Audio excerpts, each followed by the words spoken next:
भक्तमाल में एक बड़ा दिव्य चरित्र आता है। एक भक्त थे भगवान के, जिनका नाम है विप्र हरिपाल, जो कि चोर हैं। देखो, चोरी करना भी बुरी बात नहीं, इस कथा से आपको सीख मिलेगी। अद्भुत कथा है ये, अद्भुत चरित्र है। चोरी करना कोई बुरी बात नहीं, लेकिन चोरी का धन कहाँ लगाया जा रहा है ये महत्वपूर्ण है। जो भक्त विप्र हरिपाल जी हैं, घर से बड़े संपन्न हैं। घर में जितना भी धन रहता सब ले जाकर के रोज संतों का भंडारा कराते। प्रतिदिन उनका ये संकल्प था, बिना किसी दिन संतों के भंडारे के वो भोजन नहीं पाते थे। प्रत्येक दिन संतों का भंडारा, प्रतिदिन संतों का भंडारा। और वो भी कोई एक दो संत नहीं, हजारों की संख्या में संतों का भंडारा। जैसे जैसे उनसे धन मिलता, जैसे जैसे पैसे मिलते, वो सारा धन लगा देते संतों के भंडारा करने में, लोगों की सहायता करने में। अब कोई भी धन इकट्ठा करके रखा हो और घर में कोई कमाने वाला ना हो तो कितने दिन तक चलेगा भाई? साल दो साल बैठ करके आप खा सकते हैं। अब ऐसा तो है नहीं जीवन भर बैठ के खाएंगे। उनके पास जितना धन था सब कुछ लुटा दिया, सब संतों को न्यौछावर कर दिया, संतों का भंडारा करा दिया। और संतों का जब भंडारा करा लेते थे, बढ़िया दही रबड़ी पूड़ी सब्जी बढ़िया बढ़िया भोजन जब पवाते थे, और संत जब भोजन करके जय जयकार करने लगते थे, खूब आशीर्वाद देते थे, तो उन्हें चैन की नींद आती थी। आज बढ़िया भंडारा हुआ, नींद अच्छी आ रही है आज मुझे। करते करते कुछ वर्षों तक ये कार्य चला, लेकिन धनोपार्जन का कोई साधन नहीं था। अब घर में जितनी संपत्ति थी सब लगा दिया, सब न्यौछावर कर दिया संतों के भंडारे में। घर का सारा धन खत्म हो गया, सब समाप्त हो गया। और ये कोई कहानी नहीं है, ये भक्तमाल का चरित्र है, सच्ची घटना है, और इसी कलयुग की घटना है। जब सारा धन समाप्त हो गया, उन्होंने सोचा अब क्या करूं, अब कहां से भंडारा कराऊं? पर बिना भंडारा कराए तो मैं सोऊंगा नहीं। तो फिर क्या किया, लोगों से उधार मांगने लगे। दुकान पर जाकर के सब्जी वाले से सब्जी मांग ले, दाल वाले से दाल मांग ले, आटे वाले से आटे मांग ले।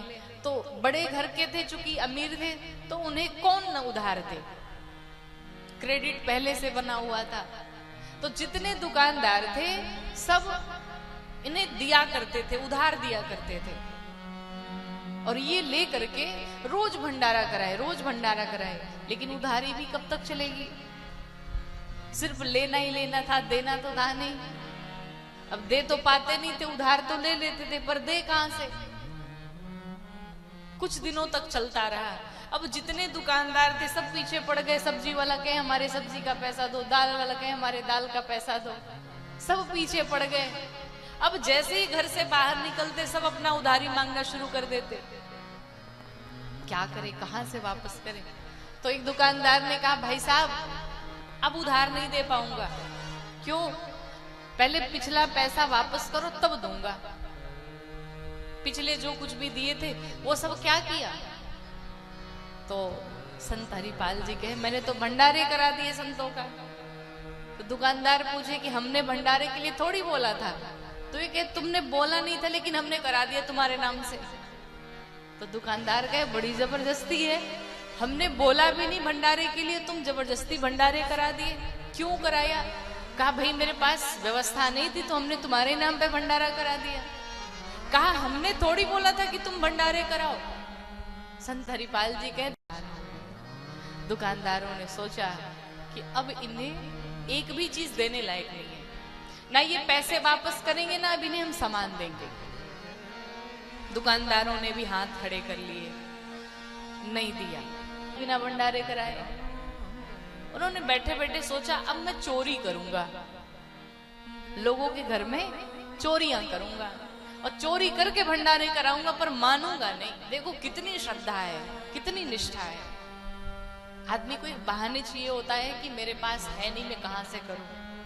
अगर आप करने पे आ जाए तो हर व्यवस्थाएं बन जाती है। संत हरिपाल जी ने सोचा कि मैं अब सबके घर में चोरियां करूंगा, पर संतों का भंडारा रुकना नहीं चाहिए।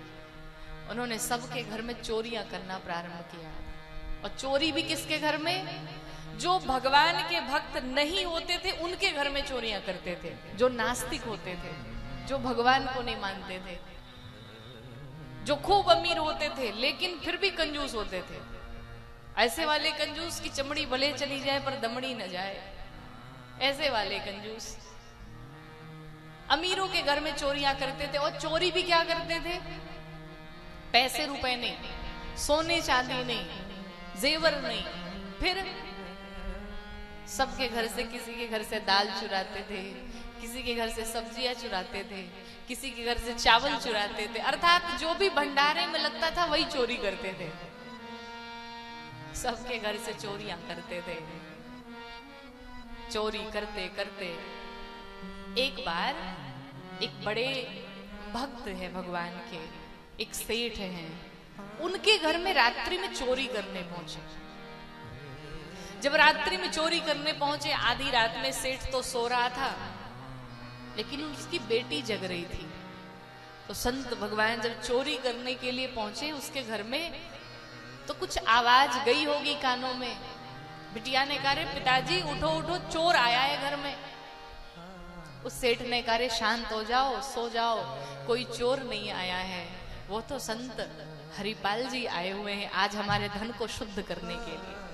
आज इन्होंने अगर चोरी कर ली तो हमारे घर का धन शुद्ध हो जाएगा। नहीं चोरी करने दो, तुम शांत हो जाओ, सो जाओ, इन्हें चोरी करने दो। जब संत हरिपाल जी ने सुना कि ये तो जानते हैं और ये तो भगवान का बड़ा भक्त है और मुझे तो भक्त के घर में चोरी नहीं करनी है, जो भक्त नहीं उसके घर में चोरी करनी है, चले गए वहां से।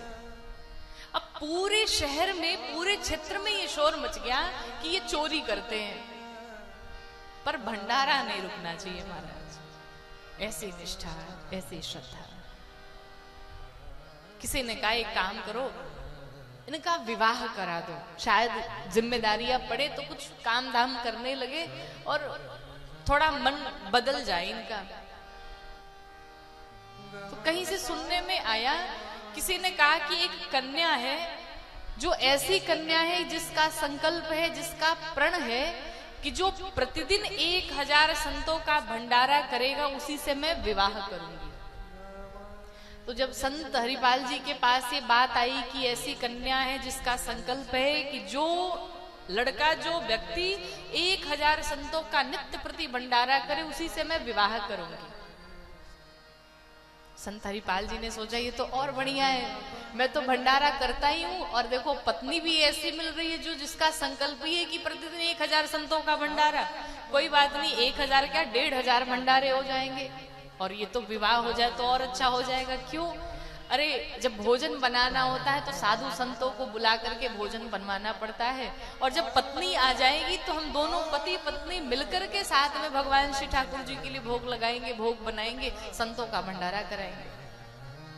देखो, विवाह जब भी करना हो, किसी लड़के को अगर विवाह करना हो तो भाई किसी के चेहरे पर लिखा तो नहीं कि उसका चरित्र कैसा है, उसका व्यवहार कैसा है।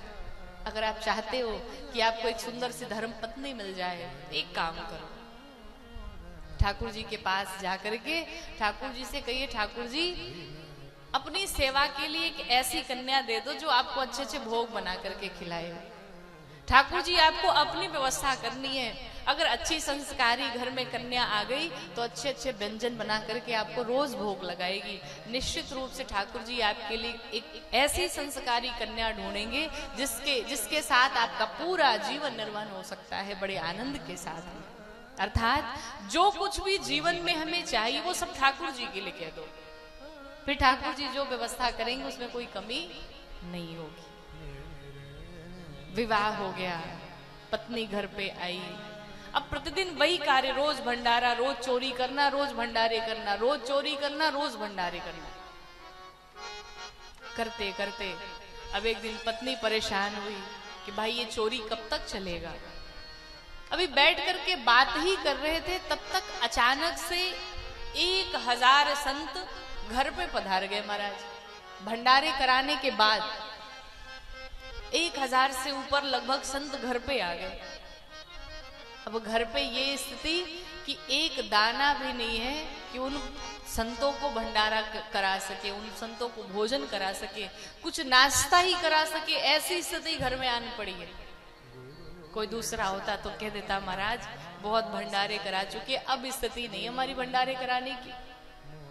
अब दर्शन करिएगा कैसे भगवान ने लीला की है।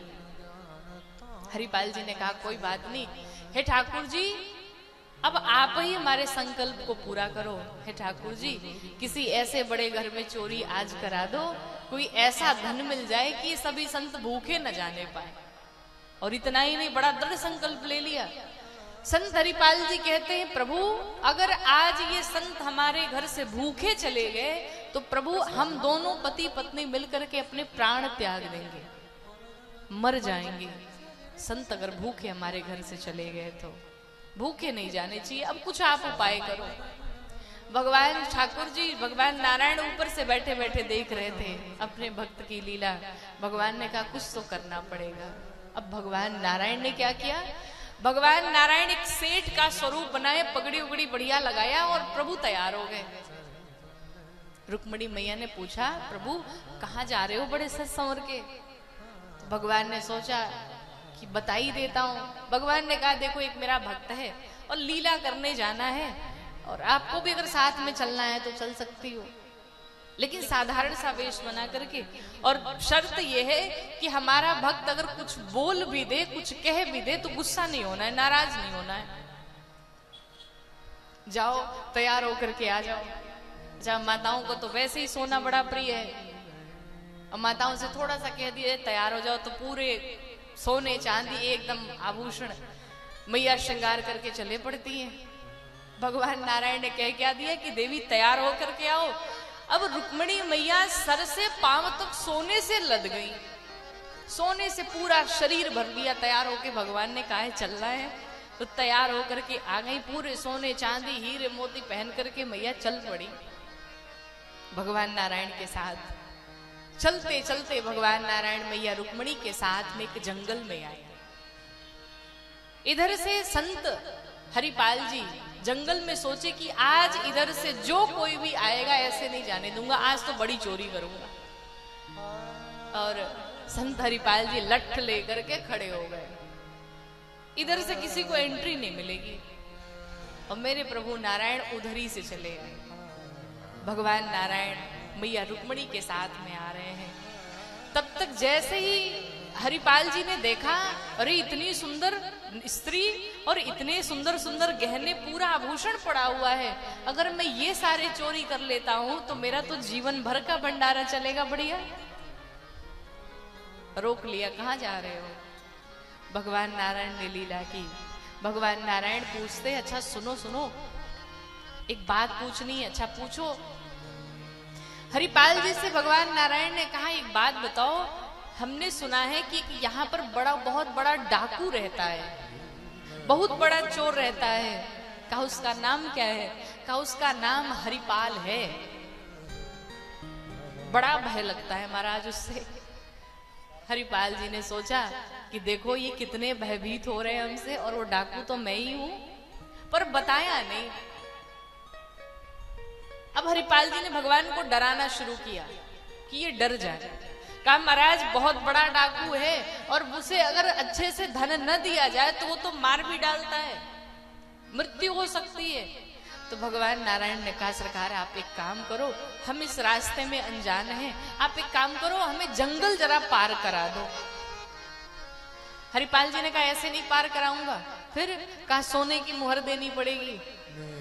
भगवान नारायण ने कहा 2 सोने की मोहर दूंगा, पार कराओ। हरिपाल जी ने कहा नहीं, 2 से काम नहीं, 4 दो कम से कम।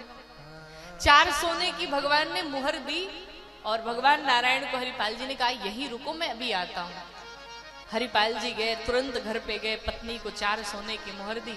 कहा एक काम करो कम से कम बाल भोग की तैयारी करो, थोड़ा बहुत कुछ खिलाओ पिलाओ, तब तक मैं भोजन की तैयारी के लिए बड़ी चोरी करके आ रहा हूं। पत्नी ने घर पे सारी व्यवस्थाएं की।